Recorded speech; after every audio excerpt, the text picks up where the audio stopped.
tranquil plains of Mount Kenya to the bustling streets of United States of America, we bring you our stories, an inspirational podcast. This is what you have been waiting for.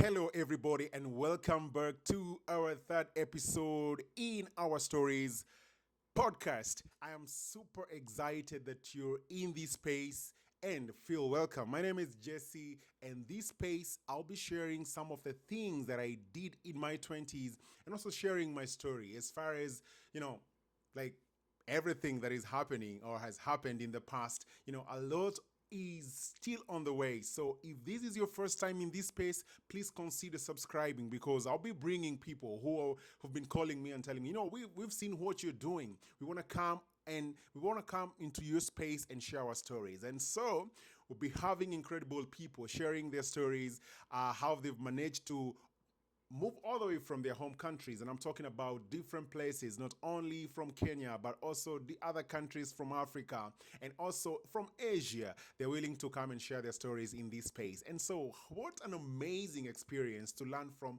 other people's experience. Because let me tell you, as young people, we should also, it's very important to learn from someone's experience rather than to learn from your own experience. Wow, should I repeat that? Because if you learn from someone's experience, you'll be able to navigate some of the things that you didn't know that these people have already gone through.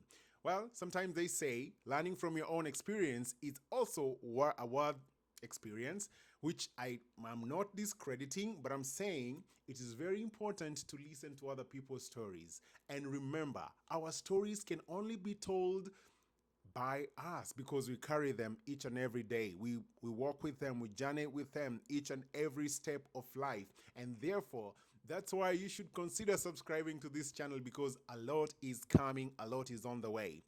Well, today we're gonna share about my story. Still, um, you know, if you've not watched like the previous two episode, please go and watch those episodes because I believe that if you're a young person and you're in your 20s or even you're in your late 20s or past 20s, you should listen to this. You should be able to apply some of the things that I feel that I've talked about in those two episodes. And so please go check them out and then come and listen to this one because it's you know this is what we've been missing. And so today I'm just gonna, so many people have been asking me on different socials, like, tell us your story, tell us how did you manage um to move all the way from Kenya and to be able to come to this, what they call the land of boundless opportunities and the land of the free. How was it for you? And how is life going on so far? How have you managed to navigate the academic field and be able to graduate in the United States? And how has been with your job hunt? How have you now settled after getting your job? And what are some of the things that maybe someone who is willing to come here can learn from all this? And so today, I'm going to give you an overview of how I found myself here in the United States. But listen to this first. I'm going to start from how it started. So in 2015, I joined campus in the Rift Valley region or close to the western region of Kenya. And I joined there to go and do my bachelor's in informatics. And, to it was an amazing ride for me. It was a good start for me because it was a very huge achievement, to be honest, because from the community I come from, it was regarded, I don't know whether things have changed, but it was regarded for you to be able to navigate your way all the way to the university, then that was a very huge milestone and it was regarded as a success. And so for me, I took it with all the glory of it. And I navigated 4 years in campus in that region, and I was able to interact with different people. But I was not just a student, I was also a leader while in school. I was able to lead a group of Christians for 4 years, and we did a lot of stuff. That's a story for another day. But I graduated in 2019 with my bachelor's, and at that time it was really um, a very like daunting time for me, because my question was always like, I'm graduating, then what next? Yes, I have now my bachelor's in informatics, then what next? And I believe that a question like every scholar has, or always ask themselves when they're nearing to maybe to graduate. I'm graduating, yes, but then what next? That was me in 2019. And fortunate enough, I was very outgoing. I was very outgoing. At that time, I was doing poetry in school, and so people had started noticing me and realizing my potential. And then I remember it was a very I had not planned to say this, but because that thought has crossed my mind, let me share with you. It was during this period when the country was going to do its census. And at that time, people, or maybe those guys who were in campus, were given an opportunity to apply those for those clerks who would conduct the exercise. And so it was only eligible for you to apply within the county that you come from. So for me, I was very far away from the county I come from. I was It was like 340 miles, because I remember that journey very well. So it was during that moment, and it was almost like we were graduating, almost a few months to graduation, and my friend was schooling in a different university in the western region of Kenya, and he told me, "Why don't we apply this?" And I was like, "Man, we're gonna have to go all the way to," it was like 7 hours or 6 7 hours to go back home and apply, and then come back to school. And student life in Kenya, a lot of like 90% you're always broke, and yeah. So he told me, we're gonna do this. We're gonna try. So we decided to try to apply for those positions, and he had a bike. So we rode for almost to 400 miles, 400 kilometers, sorry, to go and apply. So we had so much hope that we're gonna get that job, but we didn't. We did not. Now, to cut the long story short, we didn't get the job, and it was very frustrating because we had to ride home and to and from back to university. We are students, we spent a lot of money in that, and then we lost it.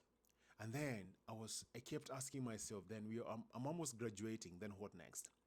And then a telecommunication company, which had started uh, an office. No, yeah, it had started like an office in that region. They wanted to hire liquid workforce, and especially from higher learning institution. And it happened that my institution was given, it was considered for that. And so more than 4,000 applicants tried that position, and I was one of them. And I didn't even know like I could manage to get the job. And so it was like it was an internship actually. That was 2019. That was 2019. By God's grace, a week after getting a denial from the census position, um, I got an email that I've been invited for an interview. And I went there. The interview was very rigorous, and it was very strict, but I managed it. So I got an internship even before graduation. So I was able to get a job, because that internship translated to a job later. After 2 years, um, just trying to cut the story short, I got into the telecommunication company, and I worked there for 2 years, almost 2 years and a half. And then I found I found someone from Facebook, and I knew that person because she was in the same school that I went to, and she had already moved to the United States. And then she asked me, "Do you have a dream of doing your maybe doing your masters in the United States?" And I said, "Yes. Why not? I would want to do my masters. I just graduated with bachelor's, and why not?" But one thing I knew, like I didn't have any means to do it. I had so much limitation in my mind that I cannot do it. But let me tell you, she introduced me to a program that I later joined, and I just believed that things gonna work out. I did all the things. It was a very, very, very challenging process. I went through the process, and then finally, 10 days after I was promoted, I was confirmed as a permanent employee with this company I was working in, that I had started as a liquid workforce as an intern. 10 days after getting that permanent position. And permanent position in Kenya means now you're pensionable. You're like, you can work in that company and then you're pensionable. You have job security, and they had increased our pay. So it was a very good position for me. I actually didn't tarmac after my after campus. So 10 days after being confirmed, I got my visa. I got my visa. And then I was like, what next? And I decided, I have to leave. I have to go. In my 20s, I messed up in so many ways. In my 20s, I chose very different wrong paths. In my 20s, I did so many things that many people didn't know. And in my 20s, I made so many mistakes. But out of those mistakes, I have learned. They have shaped the person I am today. And so if you're watching this video, please be always be always be always you know uh, motivated by your vision, because if whatever you're doing is not like um, giving you, if your vision is not like stressing you enough, then you need to sit back and think about it again. Thank you very much, guys, for watching this episode. Wow, let's meet in the next episode. Don't forget to subscribe, and this is our stories.